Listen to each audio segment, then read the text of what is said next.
പരിശുദ്ധ പരമദിവ്യകാരുണ്യീശോയ്ക്ക് എന്നേരവും ആരാധനയും സ്തുതിയും പുകഴ്ചയും ഉണ്ടായിരിക്കട്ടെ.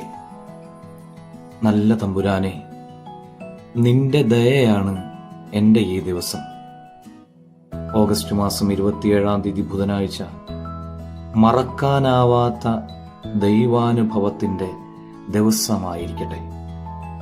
കർത്താവെ, ഇന്നത്തെ ഞങ്ങളുടെ ജീവിതം മുഴുവനും അവിടുത്തെ സജീവ സാന്നിധ്യം ഞങ്ങളോടൊപ്പം നൽകി അനുഗ്രഹിക്കണമേ.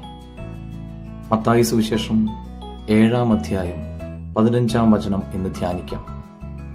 ആടുകളുടെ വേഷത്തിൽ വരുന്ന വ്യാജ പ്രവാചകന്മാരെ സൂക്ഷിച്ചുകൊള്ളുവിൻ. ഇടയന്റെ വേഷത്തിലാണ് വ്യാജ പ്രവാചകന്മാർ വരും എന്ന് കർത്താവ് പറയേണ്ടത്. പക്ഷേ വളരെ ബോധപൂർവം ആടുകളുടെ വേഷത്തിൽ എന്ന് പറഞ്ഞിരിക്കുന്നു.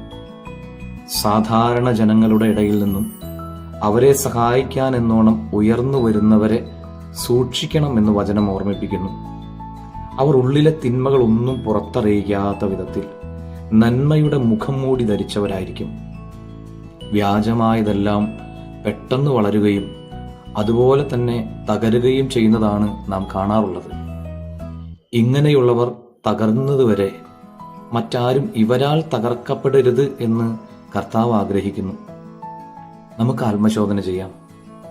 നമ്മുടെ മുഖം നന്മയുടെ മുഖം മൂടി ഇട്ടിട്ടുള്ളതാണോ?